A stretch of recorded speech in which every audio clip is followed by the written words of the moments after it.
बहुत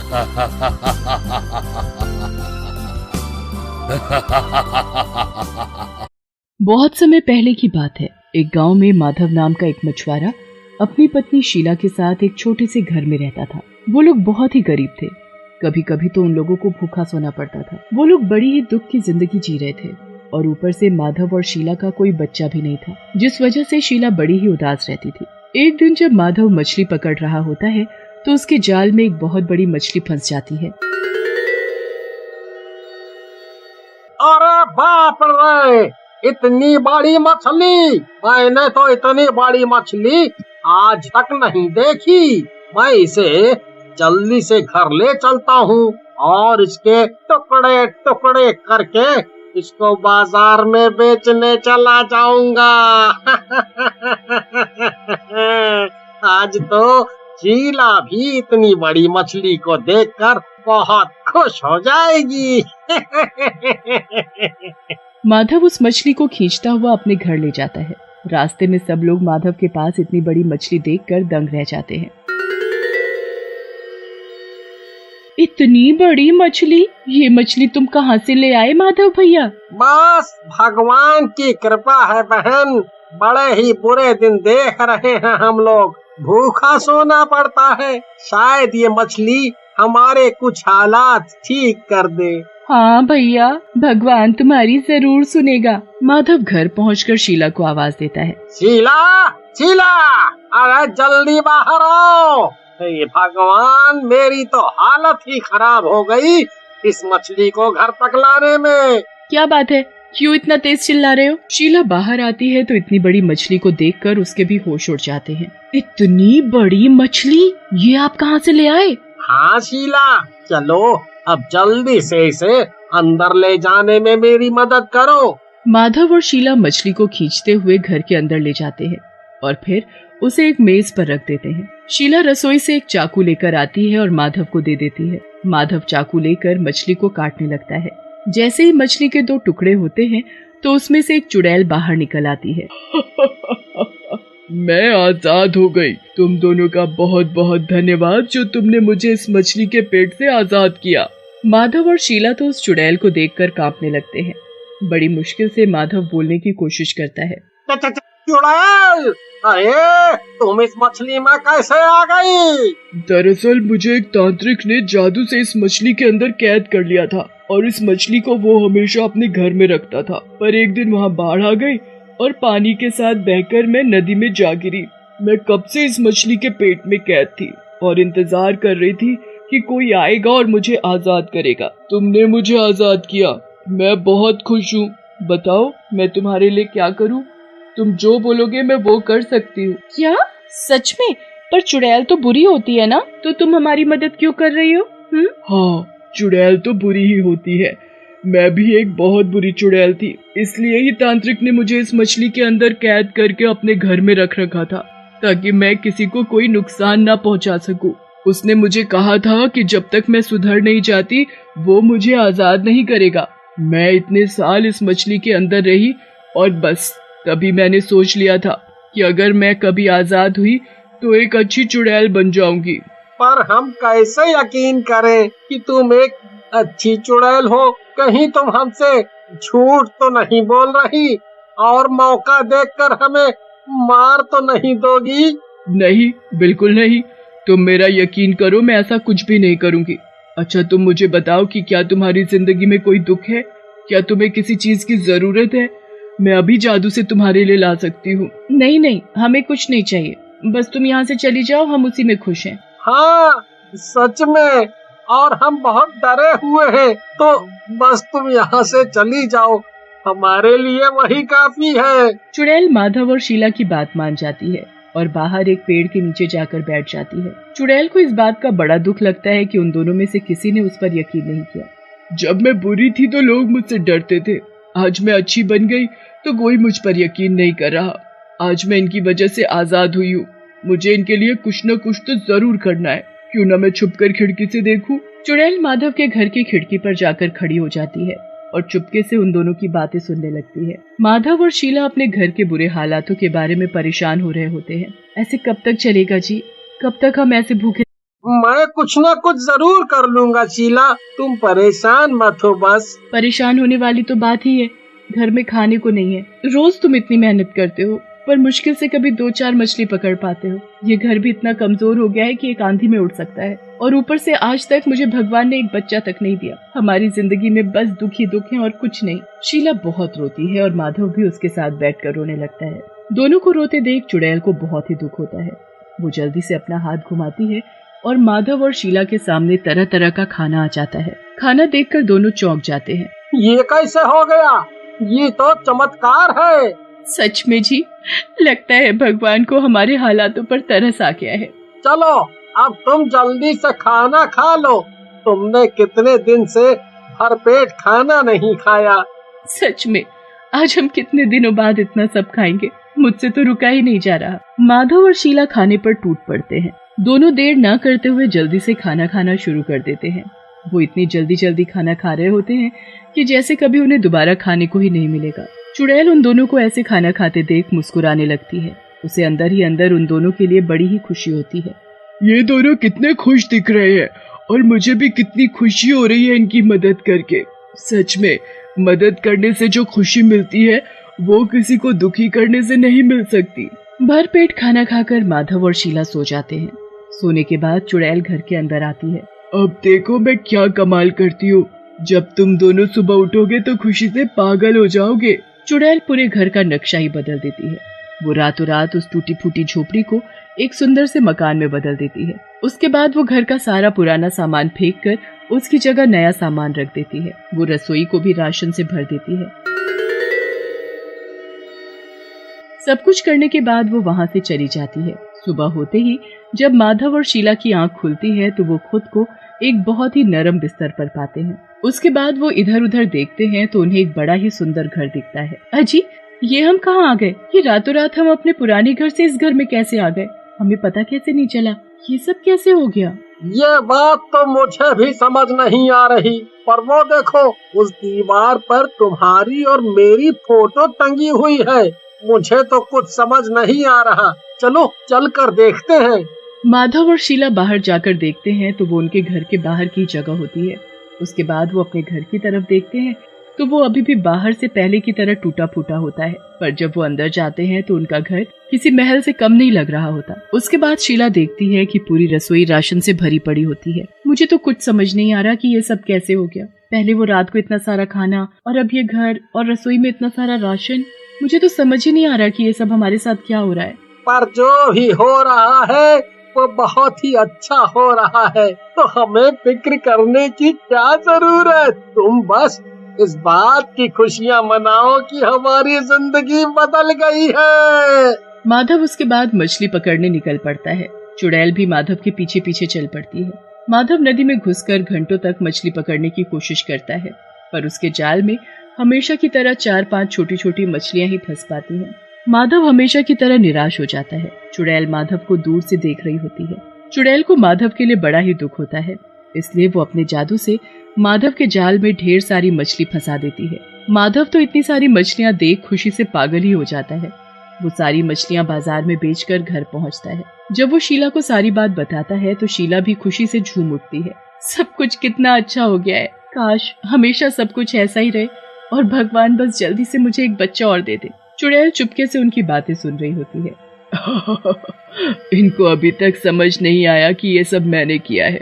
खैर, मुझे तो बस इनकी मदद करनी थी जो मैंने की, और मुझे उस बात की बड़ी खुशी है। अचानक माधव की नजर चुड़ैल पर जाती है। उसे अब समझ आ जाता है कि ये सब उसी चुड़ैल ने ही किया है। मैंने तुम्हें देख लिया है, इसलिए छिपने की जरूरत नहीं है, और मुझे समझ आ गया है कि ये सब तुमने किया है। हाँ, ये सब मैंने ही किया है। मैं बस ये साबित करना चाहती थी कि मैं एक अच्छी चुड़ैल हूँ। सच में तुम एक बहुत ही अच्छी चुड़ैल हो। तुमने तो हमारी जिंदगी ही बदल डाली। हम तुम्हारा धन्यवाद कैसे करें। पर अभी भी तुम्हारी जिंदगी में एक चीज की कमी है, इसलिए मैं तुम्हारे लिए ये फल लाई हूँ। तुम इसे सूरज उगने पर खा लेना, फिर जल्दी ही तुम माँ बन पाओगी। शीला वो फल ले लेती है और सूरज उगने पर खा लेती है। जल्द ही उनके घर में जुड़वा बच्चे जन्म लेते हैं, जिसमें एक लड़का और एक लड़की होती है। माधव और उसका परिवार खुशी खुशी रहने लगते हैं और वो चुड़ैल माधव की तरह बाकी लोगों की मदद करने के लिए चली जाती है। एक गांव में सरिता नाम की एक लड़की रहती थी। उसके भाई का नाम था छोटू, जिसे वो जान से भी ज्यादा प्यार करती थी। उनके माँ बाप बड़े ही गरीब थे, पर सरिता चाहती थी कि उसका भाई पढ़े लिखे और कुछ बनकर दिखाए। घर में पैसों की बहुत तंगी थी और ठीक से खाना भी नहीं होता था, इसलिए सरिता ने अपनी पढ़ाई भी छोड़ दी थी। एक दिन सरिता के बाबूजी की मौत हो जाती है। अब घर की सारी जिम्मेदारी सरिता के कंधों पर आ जाती है। घर में खाने को भी नहीं होता, इसलिए सरिता कुछ काम करने का सोचती है। वो बाजार के पास अपनी जलेबी की रेडी लगा लेती है। सरिता को जलेबी बेचते देख कुछ लोग वहाँ उससे जलेबी लेने आते हैं। लगता है तुमने आज से ही जलेबी बेचना शुरू किया है। जी हाँ, बस आज मेरा पहला दिन है। आप खाकर देखो ना मेरी जलेबी। हाँ, क्यों नहीं, 10 रुपए की दे दो जरा। सरिता उसको 10 रुपए की जलेबी देती है। उस आदमी को जलेबी बड़ी ही स्वाद लगती है। वो सरिता की जलेबी की खूब तारीफ करता है। वाह, वाह, सच में तुम्हारे हाथ की जलेबी बड़ी ही स्वाद है। एक काम करो, 20 रुपए की जलेबी घर के लिए बांध दो। जी भाई जी, अभी देती हूँ। सरिता पूरे दिन जलेबी बेचती रहती है। लोगों को उसके हाथ की जलेबी बहुत पसंद आती है। पूरे दिन में सरिता की अच्छी कमाई हो जाती है। अब रात होने लगती है, इसलिए वो सब सामान समेट लेती है और थोड़ी सी जलेबी घर के लिए बनाकर रख लेती है। ये जलेबी मैं घर जाकर छोटू को दूंगी, उसे तो जलेबी बहुत पसंद है, वो बहुत खुश होगा। सरिता जलेबी लेकर घर के लिए निकल पड़ती है, पर रोड पर काम चलने की वजह से सरिता को एक घने बाग से होते हुए आना पड़ता है। अचानक बारिश होने लगती है, इसलिए सरिता एक बरगद के पेड़ के नीचे रुक जाती है। उस पेड़ पर एक चुड़ैल रहती है, जिसकी नाक तक जलेबी की खुशबू पहुंच जाती है।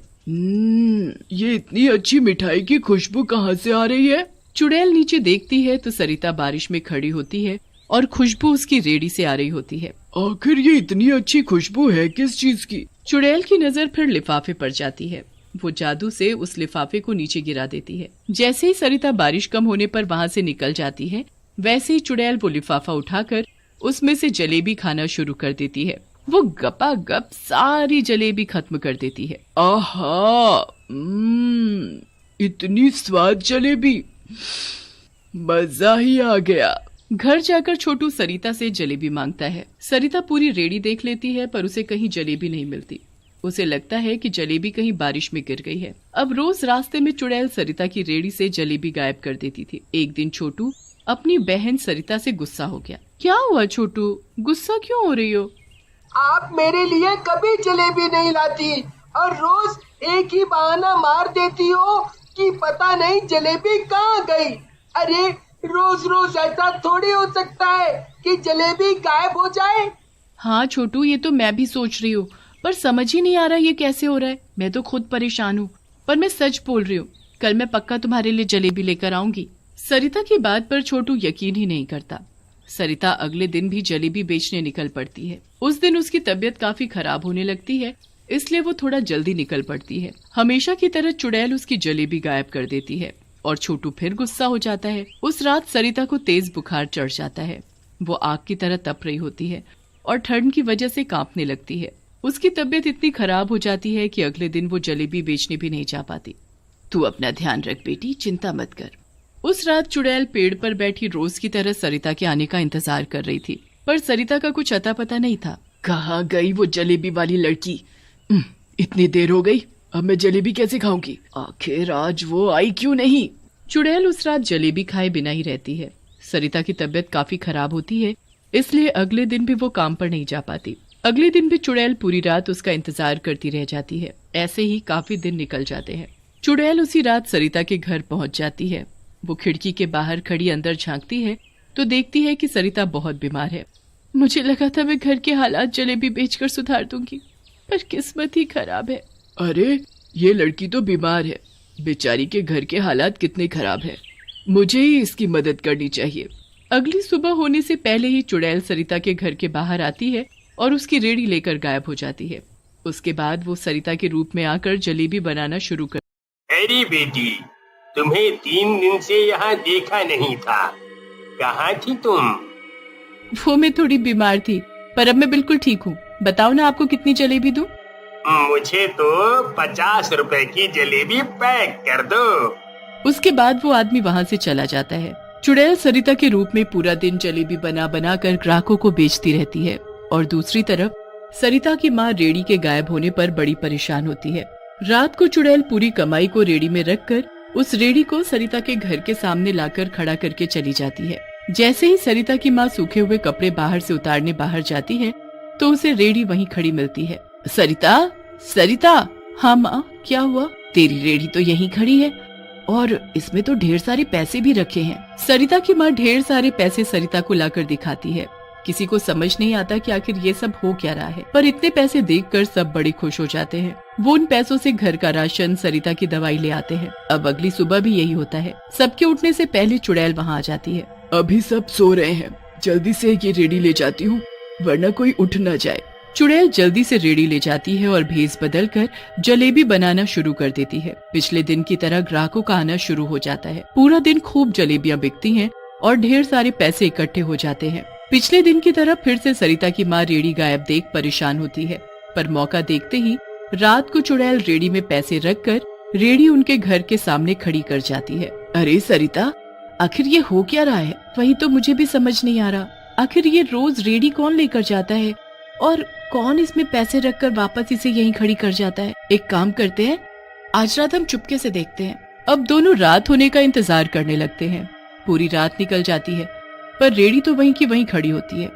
माँ, मेरी तबीयत तो पहले ही खराब है। पूरी रात निकल गई जागकर, पर कोई नहीं आया। चलो अब सो जाते हैं। हाँ बेटी, चलो तुम आराम करो। दोनों वापस जाने ही लगते हैं कि उनके घर के बाहर एक चुड़ैल आ खड़ी होती है।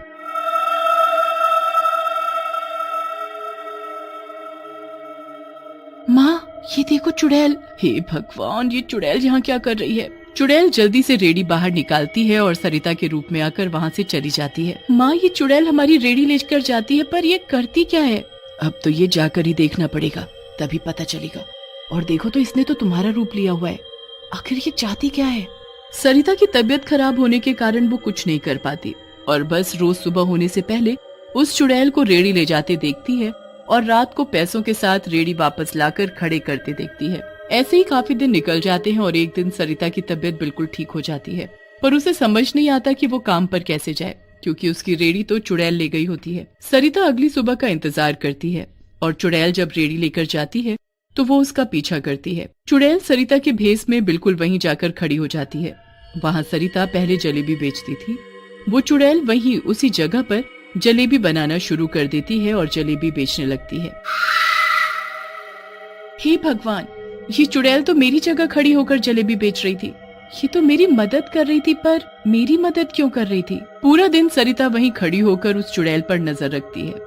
चुड़ैल रात को जलेबी बेचकर वापस आने लगती है। वो उस रास्ते से वापस आती है जहाँ से सरिता आया करती थी। थोड़ा आगे चलकर वो अपने चुड़ैल के रूप में आ जाती है। उसके बाद वो रेडी में रखी जलेबी खाने लगती है जो उसने अपने लिए बचा कर रखी होती है। लोगों को मेरे हाथ की जलेबी इतनी पसंद आती है, पर मुझे तो उस लड़की के हाथ की जलेबी ही अच्छी लगती थी। वो लड़की बीमार क्या हुई, उसके हाथ की जलेबी मिलना ही बंद हो गया। पर चलो कोई नहीं, जब तक वो ठीक नहीं हो जाती मैं उसकी मदद करूंगी। बेचारी के घर के हालात भी तो ठीक नहीं है। अच्छा, अब मैं समझी, वो रोज जलेबी गायब होकर कहाँ जाती थी और ये क्यों मेरी मदद कर रही है। सविता को अंदर से बड़ी खुशी होती है और वो घर जाकर अपनी माँ को सब बताती है। अब अगली सुबह चुड़ैल के आने से पहले ही सरिता रेडी लेकर निकल जाती है और जलेबी बेचना शुरू कर देती है। चुड़ैल को बड़ी हैरानी होती है कि रेडी कहाँ चली गई, पर रेडी पर तो सविता जलेबियां बना रही होती है। चुड़ैल उदास होकर अपने पेड़ पर जाकर बैठ जाती है। अब जैसे ही रात होती है, सविता उसी पेड़ के नीचे से गुजरती है और बड़ा सा जलेबी का लिफाफा उस पेड़ के नीचे रख देती है। मेरी मदद के लिए धन्यवाद। मुझे सब पता है, पर अब मैं ठीक हो गई हूँ, इसलिए अब तुम्हें अपने नहीं बल्कि रोज मेरे हाथों की जलेबी खाने को मिलेगी। इस लड़की को तो सब पता चल गया।